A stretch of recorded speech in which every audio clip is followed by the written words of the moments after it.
A hulk of a man is doing his usual bench pressing routine in the afternoon. 400 pounds, he thinks not too bad. He wipes the sweat from his face while looking up at a TV monitor that's playing bare-knuckle boxing match he's seen 8 times already. A couple hours ago, he got a call from the Addams family. Not the bunch of spooks from TV, but one of the most vicious and powerful criminal organizations in the UK.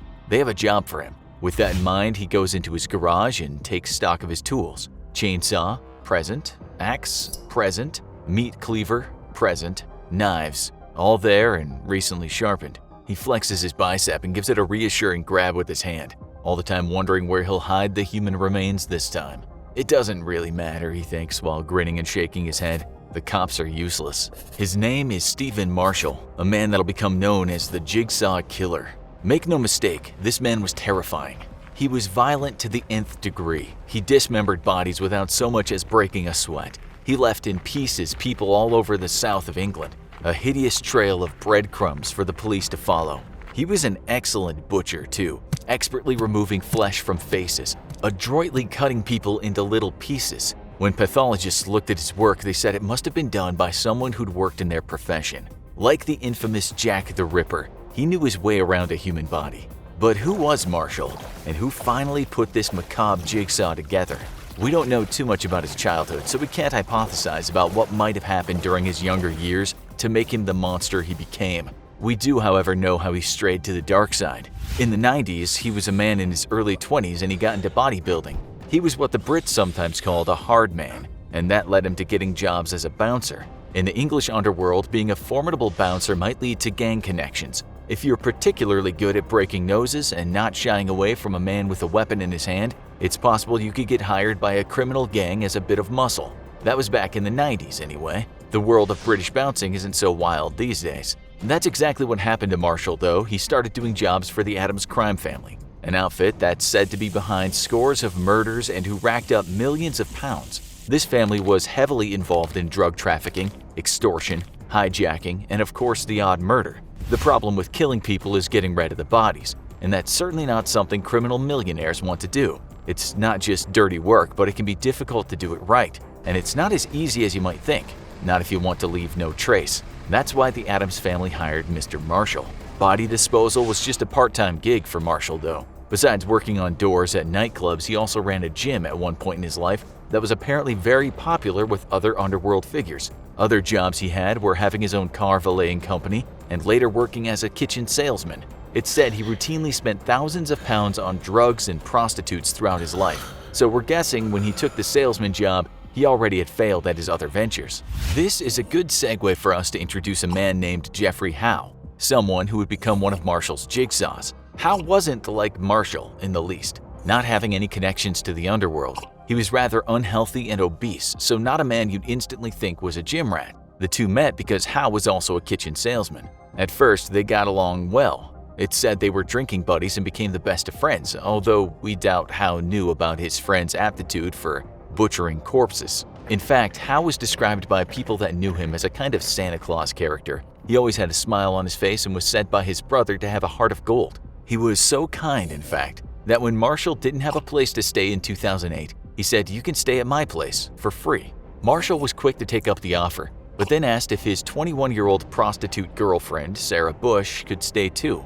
Howe obliged. So now it's 2008 and the two men plus the young woman are living together. Howe is 49 and Marshall is 38. They all like to drink heavily and occasionally consume illegal substances. One of those men had a history of violence and was described as highly volatile. What could possibly go wrong? Well, the couple were a pair of parasites, if there ever was one, and Howe, being Howe, was impressionable, somewhat lonely after a couple of failed marriages, and so he wanted to help. He also quite liked the fact that he lived with a friendly and very attractive woman, as well as a hard man who offered friendship and protection. When you went to the pub with Marshall, you didn't get into trouble. Howe enjoyed this feeling of invulnerability. But the pair were rinsing him, to use a British expression, meant taking him for all he had. They just asked for more and more until Howe became somewhat bothered by this. It might at one point have occurred to him that he was being used. He even told a friend this. Meanwhile, he had no idea that by forging his signature, the selfish couple was able to claim housing benefits on a place they'd pretend to be renting. At the time, the couple was aware that the spring of cash they'd been tapping for 6 months might dry up. What to do? March 9, 2009, the couple decided that they wouldn't wait for the cash to dry up and will take what they want. They'll have the apartment, thank you very much, and they'll take the credit cards and whatever else Howe owns. Marshall has already told his partner that getting rid of the body won't be a problem. He's an expert and has done it many times before, he tells her.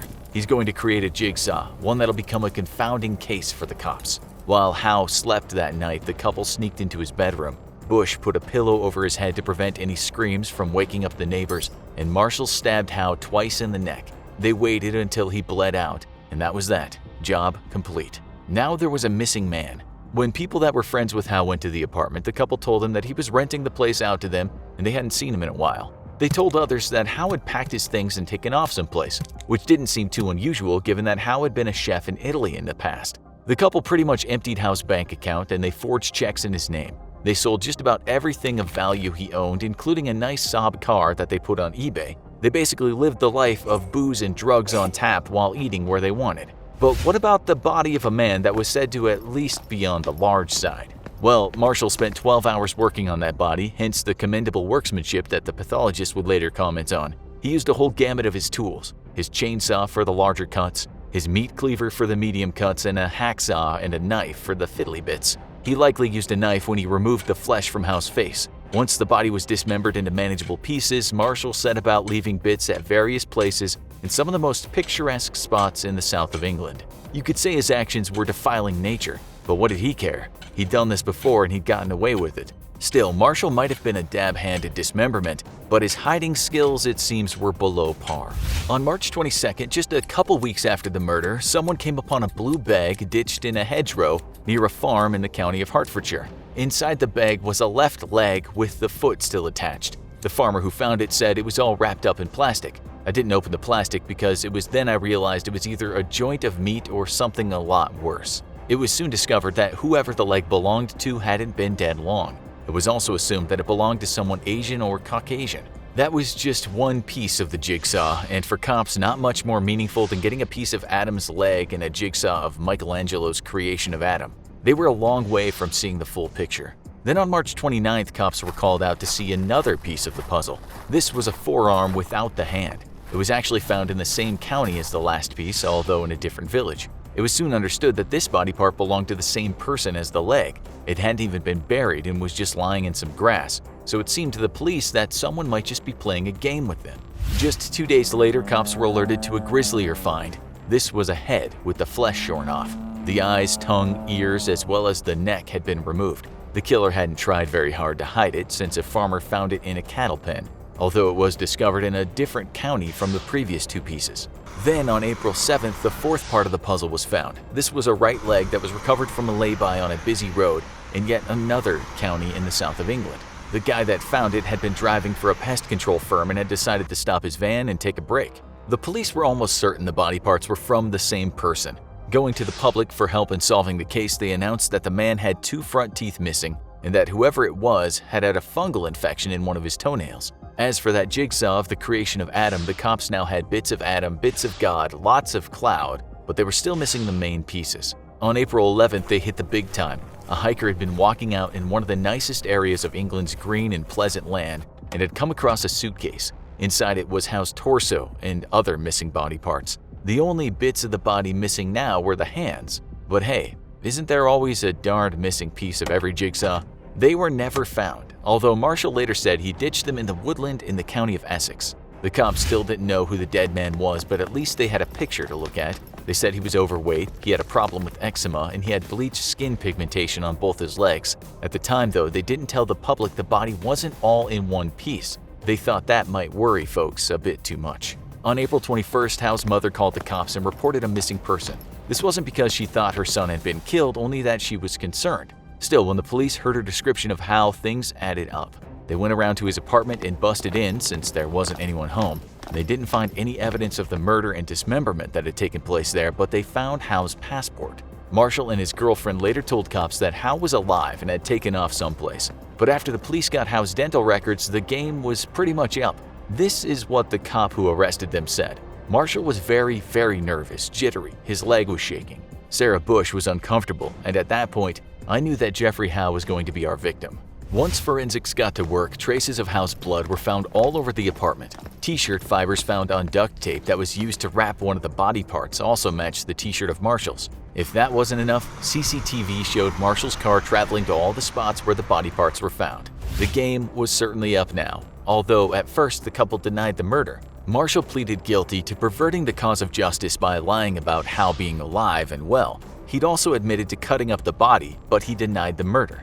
Bush denied everything, but said she was only with Marshall because she was scared to leave him. Then witnesses came forward who said they'd heard Marshall brag about his dismemberment skills, and it was also revealed that Hal had told someone that Marshall had threatened to kill him if he didn't leave the apartment. At the time, Hal thought Marshall was just kidding. Marshall then shocked everyone when he did an about-turn. He changed his plea to guilty and then even owned up to cutting the bodies on 4 occasions for the notorious Addams family. Such an admission meant he would have to watch his back for the rest of his 36 years spent in prison. Such a powerful family could make sure someone died between the prison walls. Maybe the only reason he's alive today is that he never said whose bodies he disposed of. That, or he's kept away from the prison general population. Bush tried to say that she'd only acted out of fear of Marshall, although the judge didn't buy it. He said to her, "You were well aware of what Stephen Marshall had done. You took advantage of Mr. Howe in life, and then after his death you used his money." Still, she was given a lenient sentence and was out in just under 4 years. Marshall is still in prison now and could get out in 2046, but that'll be up to a parole board. If you want to hear more about British killers, watch Most Evil Serial Killer Couple of All Time, Fred and Rose. Or watch this, Most Evil Prisoner Kept in Glass Box.